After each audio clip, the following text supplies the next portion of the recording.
네, 이 시간 하나님께서 우리에게 주시는 말씀 보겠습니다. 오늘 하나님께서 주시는 말씀은 창세기 3장 6절에서 8절 말씀입니다. 창세기 3장 6절에서 8절 말씀 보겠습니다. 제가 말씀 읽겠습니다. 여자가 그 나무의 열매를 보니 먹음직도 하고 보암직도 하였다. 그뿐만 아니라 사람을 슬기롭게 할 만큼 탐스럽기도 한 나무였다. 여자가 그 열매를 따서 먹고 함께 있는 남편에게도 주니 그도 그것을 먹었다. 그러자 두 사람의 눈이 밝아져서 자기들이 벗은 몸인 것을 알고 무화과 나무 잎으로 치마를 엮어서 몸을 가렸다. 그 남자와 그 아내는 날이 저물고 바람이 서늘하 할 때에 주 하나님이 동산을 거니시는 소리를 들었다. 남자와 그 아내는 주 하나님의 낯을 피하여서 동산 나무 사이에 숨었다. 아멘. 하나님의 말씀입니다. 네, 오늘 우리가 성이라는 주제를 가지고 말씀을 이제 세 번째 말씀 오늘 나누게 될 텐데요. 오늘 말씀 특별히 우리 청소년들 또 우리 청년들을 위해서 하나님 주시는 말씀이라고 여러분 받으시고 받으시면 너무 좋겠습니다. 제가 중학교 때 다녔던 우리 고향 교회에서 그 청소년부 행사로 1년에 한두 번씩 다른 교회랑 이렇게 청소년들이 연합해서 같이 예배드리는 행사를 했습니다. 한 번은 그때도 이제 다른 교회랑 같이 예배를 드리는데 그 교회에서 반주하는 학생이 저랑 동갑이었는데 너무 예쁜 거예요. 그래서 보통 이제 피아노를 치면 좀 사람이 예뻐 보이는 경향이 있지 않습니까? 너무 예뻐 보이는 거예요. 그 마음에 제가 쏙 들어서 그 예배가 끝나고 났는데 계속 생각나고 또 만나고 싶고 두근거리고 그랬어요. 제가 그런 감정이 건강한 거라 그랬잖아요.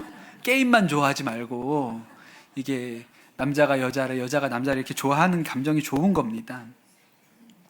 그런데 너무 마음에 들어가지고 딱 한 번밖에 본 적이 없는데 찾아가서 뭐 그 집 앞에 학교 앞에 뭐 교회 앞에 찾아가서 나랑 만나볼래? 뭐 이렇게 하기는 너무 좀 그렇잖아요. 그러니까 제가 어떻게 생각을 했냐면 그때는 이제 편지 많이 쓰던 시절이라서 걔한테 편지를 써야겠다. 근데 또 딱 그 학생 하나한테만 편지를 쓰면 너무 노골적이잖아요. 그냥 뻔한 거잖아요. 그래가지고 어떻게 했냐면 그 교회에서 왔던 친구들한테 다 엽서를 썼습니다. 그러니까 다 쓸데없는 걸 쓴 거예요. 그 다른 그 여자 학생한테 하나를 주고 싶어가지고 온갖 쓸데없는 엽서를 다 막 썼던 거죠. 그래서 이제 그 마음에 들었던 여학생한테도 그렇게 엽서를 보냈는데 답장이 왔을까요? 안 왔을까요? 왔습니다. 아직도 생생히 기억이 나는데 답장이 왔었는데 제가 이게 엽서를 쓰다 보니까 아마 그 썼던 내용 중에 엽서라는 글씨를 썼던 것 같아요. 근데 뭐라고 답장이 왔냐면 엽서의 받침은 피읍이 아니고 비읍이라고. 이거 너 이제 고등학교 이제 입시하는데 고등학교 입학 시험에 나오면 어떡하려고 그러냐는 지적지를 써가지고 저한테 답장을 보낸 거예요. 그래서 제가 굉장히 자존심에 상처를 입고 좋아했던 마음이 싹 사라졌던 경험이 있습니다. 아까도 말씀드렸지만 이런 감정이 좋은 거거든요. 자연스러운 것이고 좋은 거예요. 하나님이 우리한테 주신 감정이라고 말씀을 드렸죠. 그런데 제가 우리 청소년들에게 또 우리 청년들에게 한 가지 오늘 짚고 넘어가고 싶은 것은 그 감정이 다 사랑은 아니라는 거예요. 그 감정이 다 연애로 연결될 수 있는 것도 아니라는 것입니다. 그건 되게 중요한 겁니다. 여러분, 우리 뇌가요 반응을 합니다. 호르몬이 뿜뿜 용솟음 쳐요. 그 로미오와 줄리엣이라는 아주 유명한 소설이 있죠. 아마 전 세계 연애 소설의 최고봉이 아니겠습니까? 셰익스피어가 쓴 로미오와 줄리엣. 그런데 여러분 이거 읽어보면요, 내용을 정리해보면 정말 황당하기 이를 데 없는 소설이에요. 날짜별로 한번 구성을 해볼게요. 첫째 날, 로미오라는 이 젊은 남자가 가면 무도회에서 줄리엣이라는 예쁜 여자를 만납니다. 둘이 한눈에 반하게 되죠. 그냥 딱 그 한눈에 반한 거예요. 이거는 그 도파민 문제인 거지. 이걸 뭘 사랑이라고 보기가 좀 어렵습니다. 둘째 날, 그런데 알고 보니까 두 집안이 원수 관계에 있었어요. 그런데 줄리엣도 로미오도 이게 전혀 문제가 되지 않는다. 집안 따위는 중요하지 않다. 이렇게 생각을 하고 어제 만났거든요. 근데 오늘 두 사람이 신부를 찾아가서 혼인서약을 합니다. 그 혼인서약을 해준 신부도 제정신이 아니고요. 그냥 만나고 다음날 부모 허락도 없이 결혼을 해버린 거예요.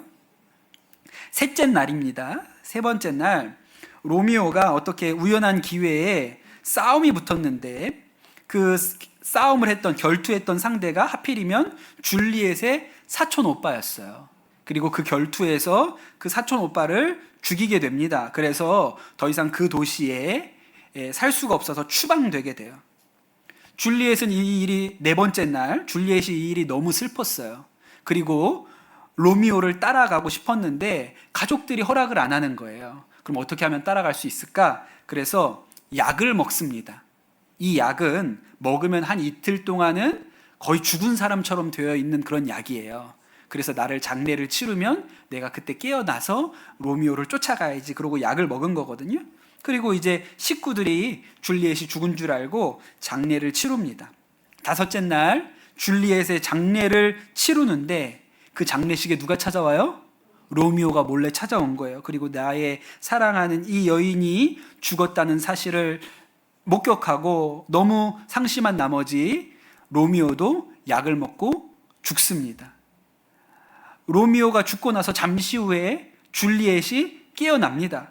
그리고 줄리엣이 로미오가 자신 때문에 죽은 것을 알고 줄리엣은 칼로 스스로 목숨을 끊는 이야기가 로미오와 줄리엣이에요. 너무 황당하죠.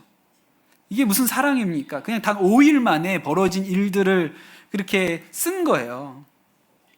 근데 여러분, 진짜 이해 안 되고 말도 안 되는 얘기인데 딱 한마디만 들으면 이해가 되는 면이 있어요. 무슨 말이 나오냐면 소설이 시작할 때 줄리엣의 나이를 가르쳐 주는데 14살 생일을 2주 앞둔 어느 날 이렇게 시작을 합니다. 우리 나이로 치면 몇 살이에요? 15살, 중학교 2학년. 그럼 이해가 되죠. 그러니 여러분, 이 로미오와 줄리엣이라는 소설은 지고지순한 사랑의 얘기가 아니라 중2병의 병증을 다루고 있는 의학소설로 분류해야 맞는 거예요. 그러니까 그 나이 때는 사람이 쉽게 좋아집니다. 그러니까 도파민 분비, 호르몬 분비가 왕성하기 때문에 사람이 쉽게 좋아져요. 그런데 그 감정을 다 연애로 옮길 수는 없습니다. 그것을 좀 알아야 될 필요가 있어요. 우리가 누군가가 좀 좋아지는 감정이 들 때 그 감정을 조금 이렇게 묵힐 필요가 있죠. 제가 선한목자교에서 청소년 목회할 때 뭐 이런 일들이 비일비재하게 일어나잖아요. 누가 마음에 들었다더라. 수련회만 끝나고 나면 막 짝짓기의 계절이 생겨가지고 뭐 누가 좋아한다더라, 누가 만난다더라, 막 이런 제보들이 막 들어옵니다. 그러면 제가 늘 하는 얘기는, 야, 3개월 후에도 좋으면 그때 내가 만나게 해줄 테니까 3개월 있다 다시 와. 그리고 3개월 있다가 다시 오면 어떻게 해요? 다시 3개월 있다가 다시 와. 6개월 있어도 좋으면 목사님이 다리 놔줄게. 이렇게 한단 말이에요. 제가 앞서 얘기했던 엽서 썼던 그 자매, 그때 너무 좋아가지고 그 교회 학생들한테 다 쓸 만큼 그렇게 좋았단 말이에요. 그런데 여러분, 딱 한마디 때문에 좋았던 감정이 다 사라져 버려요. 그러니까 이게 다 연애하거나 할 수 있는 감정은 아니라는 거죠. 이게 청소년기에 우리가 이성교제를 좋아하는 사람이 생겼을 때 주의해야 될 일입니다. 그런데 이제 또 성인들, 우리 청년들에 대해서도 이야기를 좀 해야 되는데, 성인이 되어서, 청년이 되어서 남자친구도 사귀고 여자친구도 사귀어야 되죠. 사실 교회 다니는 우리 청년들 중에는 너무 신중해서 문제인 경우도 많아요. 숙맥이에요. 그래서 한 번도 연애도 못하고 교제도 못하고 마음 아리만 하다가 이렇게 되는 경우도 많이 있습니다. 그것도 좀 안타까운 일이죠. 제가 우리 청년들한테 말씀드리고 싶은 것은 기도한다고 남자친구나 여자친구가 생기는 게 아닙니다. 앱을 잘 활용하셔야 생겨요. 이게 교회 안에서 우리 교회는 만날 사람이 없어요. 그럴 수도 있죠. 우리가 작은 교회라서. 그럴 때는 좋은 앱들이 많이 있습니다. 앱을 잘 활용하세요. 성경에 두드리는 자에게 열린다고 했어요. 이거는 연애에도 마찬가지입니다. 두드리는 자에게 열리는 거예요. 그런데 문제는 두드리는 문이 자꾸 바뀌는 사람들이 있어요. 이 문을 두드렸다가 저 문을 두드렸다가 이런 경우가 있는데, 그런 분들은 내가 아직 로미오 줄리엣이구나, 아직 내가 중학생이구나, 이렇게 생각하셔도 됩니다. 그런데 그것도, 그런 마음도요, 그때나 그 20대나 그런 마음들이 드는 거지, 조금 더 나이가 들면 누가 잘 좋아지질 않습니다. 그 청소년 시절에는 수련회 가서 노래 잘하는 오빠만 봐도 좋거든요. 춤 잘 추는 오빠 보면 막 이게 너무 좋아요. 이게 중요합니까? 잘생긴 오빠들 보면 너무 좋단 말이에요. 그런데 30대가 넘어가면 누가 어디 뭐 회식 갔는데 노래를 너무 잘한다, 막 탬버린 치면서 너무 신나게 노래한다 그러잖아요. 그럼 무슨 생각이 들어요? 야, 저 인간이 저래서 가족을 먹여 살릴 수가 있을까? 이런 생각이 들지 좋아지는 감정이 들지 않습니다. 그러니까 이 청년 시절, 청소년 시절이 그렇게 우리가 좋은 감정들이 생기는 때예요. 그런데 여러분, 이때도 기억해야 되는 것, 청년 시절에도 기억해야 되는 것은 감정은 지나간다는 거예요. 우리가 그래서 그 감정에 휩쓸려서 너무 일찍 선악과를 따먹으면 안 됩니다. 하나님께서 에덴 동산에 그 선악과를 만들어 놓으셨죠? 근데 이 선악과가 가만히 생각을 해보면 하나님이 인간에게 주신 성과 굉장히 비슷해요. 비슷한 성격이 있어요. 선악과가 뭡니까? 한마디로 하지마가 선악과예요. 하지마. 하나님께서 만들어 놓으시고 먹지마 라고 하신 게 선악과거든요. 그런데 이 선악과가 딱 봐도 너무 맛없게 생겼어요. 마치 브로콜리처럼 너무 맛없게 생겼으면 먹고 싶은 생각이 안 들 텐데, 너무 맛있게, 너무 먹고 싶게 생겼는데 먹지마 한 게 선악과거든요. 성이라는 게 꼭 그와 같지요. 너무 매력적인 거예요. 너무 달콤한 것입니다. 그리고 하나님이 우리에게 자연스럽게 성적인 욕구라는 것도 주셨어요. 이것이 청소년기 때부터 막 폭발적으로 일어나게 되죠. 그런데 선악과처럼 우리에게 어떻게 얘기하신 거예요? 먹지 마 한 거예요. 하지 마. 금기로 남겨뒀어요. 그런데 선악과는 영원히 먹으면 안 되는 것이지만 성은 그렇지 않죠. 언제까지? 결혼할 때까지만 금기로 만들어 놓으신 거예요. 지난주에 우리가 말씀 나눈 것처럼 성경에서 말하는 성은 부부 관계 안으로 한정된 도구입니다.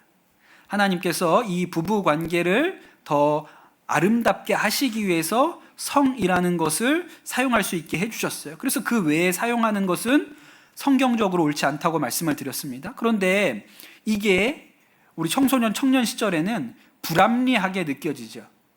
왜냐하면 아예 처음부터 선악과를 안 줬으면 죄 지을 일이 없는데, 성욕은 우리에게 이렇게 충만하게 주시고, 근데 또 쓰지는 말라고 하셨으니까 이 하나님의 명령이 가혹하게 생각이 됩니다. 또 결혼 정년기가 계속 늦춰지고 있잖아요. 옛날에는 10대 후반에, 조선시대는 뭐 이렇게 결혼을 했는데 지금은 30대 초중반에 돼서야 결혼을 합니다. 그러니까 이게 인간이 가지고 있는 어떤 호르몬에 반응하고 실제로 인간이 살아가는 방식이 너무너무 이게 달라지다 보니까 힘들게 되어 버렸어요. 그러니 이런 시대에서 순결을 지켜야 한다라고 말하는 것은 고리타분한 얘기고 억압적인 이야기라고 생각을 하기도 합니다. 그래서 요새 텔레비전이나 영화나 뭐 드라마나 이런 걸 보면 결혼 전에 연애하는 과정에서 사랑하기만 하면 성관계를 가지는 일이 당연한 것처럼 그렇게 비추어집니다.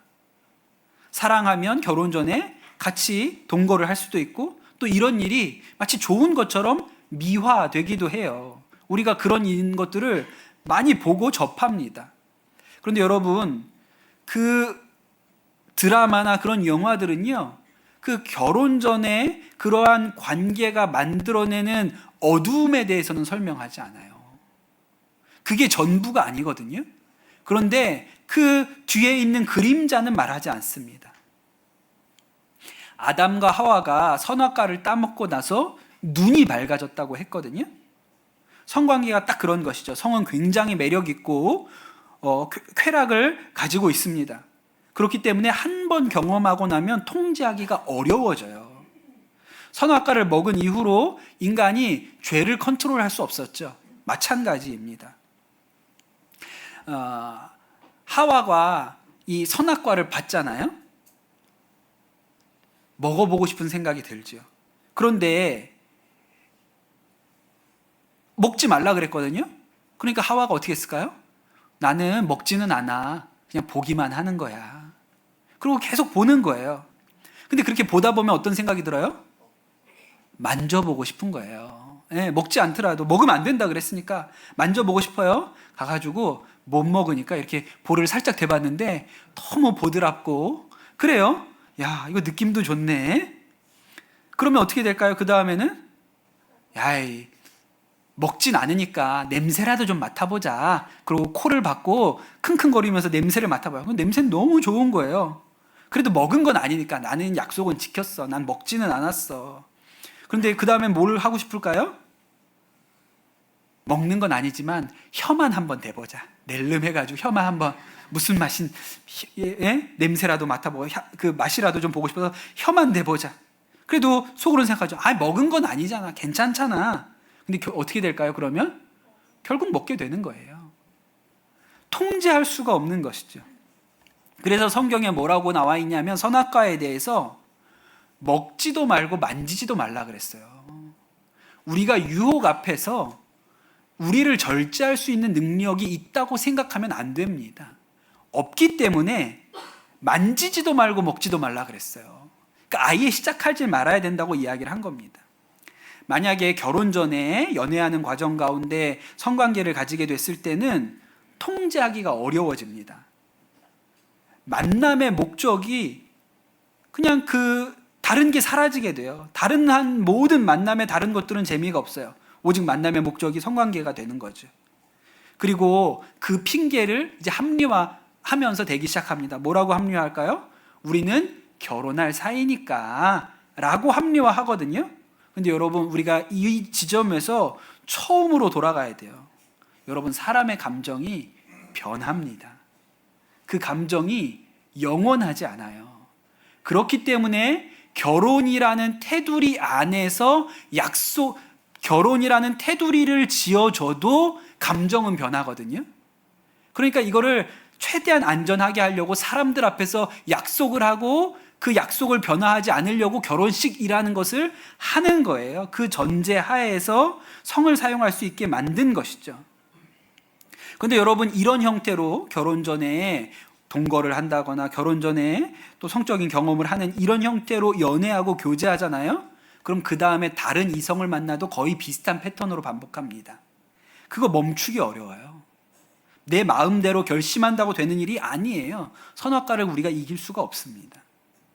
두 번째, 아담과 하와가 선악과를 따먹고 나서 어떤 반응을 하게 되었습니까? 오늘 말씀을 보면 벗은 줄 알고 부끄러워서 무화과 나무 잎으로 가렸다 그랬어요. 선악과를 먹기 전에는 부끄러움이라는 게 없었어요. 그런데 선악과를 먹고 나니까 이 아담과 하와의 안에 부끄러움이라는 감정이 생겼거든요. 정확히 말하면 수치심이라는 게 생겼어요. 그 말은 인간의 영혼에 상처가 나기 시작했다는 것을 의미합니다. 결혼 전에 성관계를 가지는 일이 영혼에 상처를 내요. 우리 청소년들 잘 모를 텐데 우리 어른들은 좀 알 수도 있어요. 알퐁스 도데라는 프랑스의 소설가가 있습니다. 이분이 쓴 소설 중에 별이라는 소설이 있어요. 한국에는 소나기가 있다면, 황순원의 소나기가 있다면 프랑스에는 알퐁스 도데의 별이 있다, 이렇게 말하죠. 제가 중학교 때 중학교 국어 교과서에 이 알퐁스 도데의 별이 전문이 실려 있었어요. 소설 전체가, 짧은 소설이기 때문에 전체가 실려 있었거든요. 지금 생각해보면 그때는 그 소설을 읽으면서도 그게 뭐가 그렇게 중요한 내용이야? 별것도 아닌데, 이렇게 생각을 했는데 지금 생각해보면 그 30년 전만 해도 성적인 순결에 대해서 교과서에서 대단히 이렇게 중요한 가치를 뒀다는 것을 생각할 수 있어요. 지금은 그런 소설 안 씻습니다. 내용을 좀 설명을 해볼게요. 이 소설에 나오는 주인공은 20살짜리 양치기 청년이에요. 이 사람은 깊은 산속에 들어가서 양을 칩니다. 그럼 혼자서 외롭게 양을 쳐야 되거든요. 그런데 보름에 한 번 정도 주인집에서 먹을 게 올라와요. 그러니까 사람을 보름에 한 번 정도 볼 수 있는 거예요. 그러니까 이 양치기 소년은 늘 그 식량 올라오는 날을 기다립니다. 그래야 사람하고 말 한번 해볼 수 있는 거예요. 그 주인집 아저씨, 주인집 하인 중에 누가 올라오면 그때나 뭐 세상 돌아가는 얘기도 들을 수 있고 말도 해볼 수 있는 거예요. 그래서 그날을 너무 손꼽아 기다리거든요. 이제 식량이 오기로 되어 있던 날입니다. 그날도 이제 기다리고 있죠. 야, 15일 만에 내가 또 누구를 만나는구나 그랬는데, 그날 누가 식량을 가지고 왔냐면 스테파네트 아가씨가 이 식량을 가지고 왔습니다. 이름도 너무 예쁘지 않습니까? 스테파네트. 예. 스테파네트 아가씨가 누구냐면 그 주인집 딸이에요. 근데 그날 일꾼들이 다 뭐가 있어가지고 그날은 주인집 딸에게 너 그 산에 있는 양치기한테 먹을 걸 좀 갖다 줘라. 그래서 이 주인집 딸이 먹을 걸 가져온 거예요. 여러분, 양치기가 태어나서 본 여자 중에 가장 아름다운 여인이 이 스테파네트 아가씨입니다. 이 아가씨가 왔어요. 뭐 양치기는 너무 깜짝 놀라고 너무너무 기분이 좋죠. 근데 이 아가씨가 그 오두막에, 그 산골 오두막에 오래 있을 이유가 뭐가 있습니까? 그냥 먹을 것만 딱 놓고 잘 있어 그러고 내려가 버렸어요. 너무 아쉽고 서운하죠. 그런데 이 아가씨가 내려나가고 이제 해가 서산으로 지는데 조금 있다가 이 아가씨가 다시 그 오두막으로 찾아옵니다. 울면서 왔어요. 왜냐하면 내려가는데 갑자기 비가 내려서 이 시내가 불어가지고 그 시내를 건널 수가 없었다는 거예요. 집에 갈 수가 없어가지고 방법이 없어서 다시 이 양치기의 오두막으로 돌아온 거예요. 그러면서 막 웁니다. 그러니까 양치기가 이 아가씨를 잘 달래주죠. 먹을 것도 해주고 또 그 오두막 안에 아가씨의 잠자리도 만들어줍니다. 소녀는 오두막 안에 들어가지도 않아요. 아가씨가 계시니까. 그러니까 밖에서 오두막을 지킵니다. 근데 이 아가씨도 이렇게 낯선 잠자리에서 자려고 하니까 잠이 잘 안 오는 거예요. 그래서 밤중에 오두막을 문을 열고 밖으로 나옵니다. 그리고 밖에 양치기가 앉아 있는데 양치기 소년 옆에 앉아가지고 밤하늘에 총총이 박힌 별을 같이 봤다는 거예요. 양치기가 양치기들 사이에 이야기들, 저 별을 보면서 저 별은 무슨 별, 이 별은 무슨 별 이러면서 별 얘기를 해주는 거예요. 그러다가 어느새 이 아가씨가 이 소년의 어깨에 머리를 기대고 잠들었다. 그렇고 소설이 끝납니다. 거기서 끝나요. 완전 시시하죠. 무슨 일 생길 줄 알았습니까? 근데 여러분 한번 생각을 해보세요. 이 소설이 거기서 딱 끝나요. 그런데 만약에 이 잠든 아가씨를 보고 소년의 손이 은근슬쩍 아가씨의 허벅지로 향했다. 아가씨가 잠결에 깜짝 놀라서 일어나자 오빠 믿지? 오늘은 손만 잡을게 라고 하면서 이 스테파네트 아가씨를 덮쳤다라는 이야기로 뒷이야기가 전개된다면 이 소설은 절대로 중학교 교과서에 실리지 않습니다.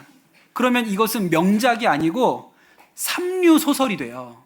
삼류 쓰레기 소설이 되는 거예요. 다 똑같은데, 앞에 얘기가 다 똑같았는데 마지막에 이 소년이 거기서 멈췄어요. 그러니까 이게 명작이 되는 거예요. 아름다운 청소년 교양도서가 된다고요. 그런데 거기서 더 가잖아요? 그럼 삼류가 돼요. 그런데 여러분, 소설만 그런 게 아니라 사람의 인생도 마찬가지라는 거예요. 거기서 멈춰야 아름답습니다. 넘어서면 아름답지가 않아요. 거기서 넘어서면 상처가 됩니다. 여러분, 우리가 청소년 시절에 또 청년 시절에 이성 친구를 만나서 교제할 때 반드시 가져야 되는 생각 중에 하나는 그 사람과 결혼하지 않을 수 있다는 거예요. 감정은 변한다니까요. 나중에 가정을 이루는 것은 정말 사랑하는 다른 사람일 수 있어요. 그런데 내가 6개월 교제한 사람 때문에 평생 같이 살아갈 배우자 앞에 말할 수 없는 비밀을 가지게 된다는 것은 얼마나 불행한 일입니까? 여러분, 세 번째로 오늘 말씀 8절에 보면 이런 말씀이 나옵니다. 아담과 하와가 선악과를 따먹고 나서 하나님의 낯을 피하여 동산 나무 사이에 숨었다, 이렇게 나와요. 아담과 하와가 선악과를 따먹은 후에 어떤 반응이 일어났습니까? 숨었어요. 하나님이 두려워졌습니다. 그리고 자신들이 벗은 모습이 부끄러워졌어요. 여러분, 건강한 만남, 건강한 연애, 주 안에서 사귀는 일은 숨기는 게 아니라 드러내는 일이어야 한답니다. 빛 가운데 드러날 수 있어야 돼요. 남자와 여자가 서로 사귀고 좋아하게 되잖아요. 그럼 계속 만나고 싶죠. 하루 종일 같이 있고도 집에 가서 카톡하고 또 영상통화하고 막 이렇게 합니다. 그런데 이 사귐이 깊어지면 계속 우리가 어느 쪽으로 발전합니까? 둘만의 장소를 원해요. 둘만 함께 있는 곳을 원합니다. 다른 사람들 없는 곳, 둘만 만날 수 있는 곳. 그래서 어두운 저녁 외진 공원이 될 수도 있고, 나중에는 부모님 안 계신 빈 집이 될 수도 있고, 혹은 노래방 같이 둘만 있을 수 있는 어떤 공간이 되기도 합니다. 그리고 요새 우리 부모님 세대가 정말 받아들일 수 없는 것 중에 하나는 연인, 사귀는 사이이기만 하면 둘만의 여행이 가능하다고 생각하는 거예요. 제주도 여러분 한번 가보세요. 젊은 남녀가, 연인들이 그렇게 제주도에 여행을 와요. 요새는 해외로도 갑니다. 그런데 여러분, 우리가 그리스도 안에서는 그럴 수가 없어요. 둘이 여행 가잖아요. 그런데 여러분, 그거 다 비밀이에요. 부모님한테 얘기하고 간 사람 어디 있어요? 비밀로 갑니다. 숨겨요. 모두에게 비밀이에요. 왜 그럴까요? 스스로도 이것이 잘못되었다는 것을 알기 때문에 그렇습니다. 두 사람이 여행 가서 순결을 지킬 수 있나요? 그럴 수 없어요. 우리가 죄인이기 때문에 우리는 지킬 수 있는 힘이 없습니다. 그러니 우리가 할 수 있는 일은 그런 상황과 환경을 만들지 않는 거예요. 예. 만지지도 말고 먹지도 말라 그랬으면 만지지도 않을 만한 상황을 만드는 게 우리가 할 수 있는 일이죠. 그래서 여러분, 우리가 주 안에서 교제하고 이성 교제를 하고 연애를 할 때 반드시 세워야 될 원칙 중에 하나가 빛 가운데 나오는 거예요. 예, 공개된 장소에서 라면 먹고 싶으면 분식점 가서 먹으면 되는 거지, 굳이 아무도 없는 남자친구 집에 가서 라면을 먹을 필요는 없습니다. 예, 둘만의 공간을 찾아서 애쓸 이유가 없어요. 그런데 여러분, 만남도 공개된 장소여야 하지만 또 하나는 이 교제한다는 내용도 공개될 필요가 있습니다. 몰래 우리끼리만 하면 문제가 일어나요. 그래서 제가 청소년 사역할 때 늘 하던 얘기는, 그 수련회 끝나고 짝짓기의 계절이 오면 너네 교제하기 전에 꼭 전도사님한테 얘기해라. 그럼 전도사님이 찾아가면 뭐라 그럴까요? 3개월 있다 다시 와. 3개월 후에도 좋은 마음이 있으면 그때 다시 와. 그리고 3개월 있다 다시 오면 뭐라 그래? 다시 3개월 있다가 와. 6개월이 지났는데도 네가 여전히 좋으면 그럼 내가 다리 놔줄게. 이렇게 얘기를 하죠. 그러면서 우리가 하는 얘기가 뭐예요? 공개되어야 된다. 숨어 있으면 안 된다. 아는 사람들이, 이 만남이 사람들에게 알려져야 된다고 얘기합니다. 그래서 우리가 농담 삼아 늘 했던 얘기가 주보에 광고를 내준다. 예, 누구와 누구가 몇 월 며칠부로 연애를 시작했습니다. 건들지 마십시오. 그리고 헤어질 수 있죠. 그럼 또 광고를 또 내줍니다. 깨졌습니다. 이제 또 자유로운 시장에 매물로 나왔으니까 또 관심 있는 사람들, 예, 대시하세요. 이렇게 내주겠다고. 뭐 농담이지만 그렇게 얘기를 하죠. 왜 그렇습니까? 그래야 잘못된 길로 가지 않아요. 그래야 신중할 수 있어요. 몰래 사귀면 어때요? 얘 만났다가 쟤 만났다가 얘 좋았다 그랬다가 쟤 만났다가, 예, 교회에서 관계를 다 끊어내게 되죠. 그래서 우리가 하나님 안에서의 남녀의 만남이 복되고 귀한 것입니다. 그런데 전제는 빛 가운데 있어야 된다는 거예요. 공개된 데에 있어야 된다는 것이죠. 그래야 우리가 아름다운 만남을 가질 수가 있습니다. 빌립보서 1장 9절부터 11절에 이런 말씀이 있습니다. 이 말씀 읽어드리고 말씀을 정리할게요. 내가 기도하는 것은 여러분의 사랑이 지식과 모든 통찰력으로 더욱 풍성하게 되어서 여러분이 가장 좋은 것이 무엇인가를 분별할 줄 알게 되는 것입니다. 그리하여 여러분이 그리스도의 날까지 순결하고 흠이 없이 지내며 예수 그리스도께서 주시는 의의 열매로 가득 차서 하나님께 영광과 찬양을 드리게 되기를 나는 기도합니다. 제가 우리 청소년 청년들에게 똑같은 마음을 전합니다. 저는 여러분이 가장 좋은 것이 무엇인지를 분별하게 되기를 바랍니다. 그래서 여러분이 그리스도의 날까지 순결하고 흠 없이 그렇게 서실 수 있게 되기를 예수님의 이름으로 축복합니다. 주신 말씀 붙들고 이 시간 같이 기도합시다. 우리 다음 세대들 위해서, 우리 청소년들, 청년들 위해서 같이 기도합시다. 또 우리를 위해서 같이 기도합시다. 하나님, 우리가 우리 주님 앞에 거룩하고 정결하게 순결하게 가장 좋은 것이 무엇인지를 분별할 수 있는 지혜가 있게 하여 주시옵소서. 그리하여 하나님이 예비하시고 약속하신 아름다운 인생을 살 수 있도록 우리 자녀들을 축복하여 주시옵소서. 이 시간 우리 합심해서 기도하겠습니다. 하나님께서 우리에게 성이라는 복된 선물을 주셨는데, 하나님, 이것을 자기 마음대로 사용하여 스스로에게 상처내는 이들이 너무나도 많은 때에 우리가 살고 있습니다. 잘못된 생각들과 잘못된 관념과 풍조 속에 하나님, 옳은 것이 무엇인지 분별하지 못하고 살아가는 이들이 너무나도 많습니다. 하나님, 오늘 이 하나님의 말씀이 우리 강남 선한목자교회 교우들의 마음 가운데 들리게 하여 주시옵소서.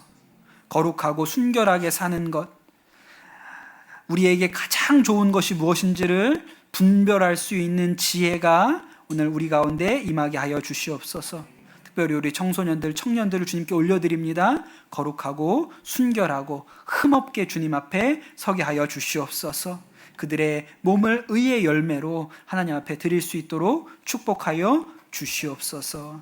감사합니다. 모든 말씀 우리 주 예수 그리스도의 이름으로 기도드립니다. 아멘.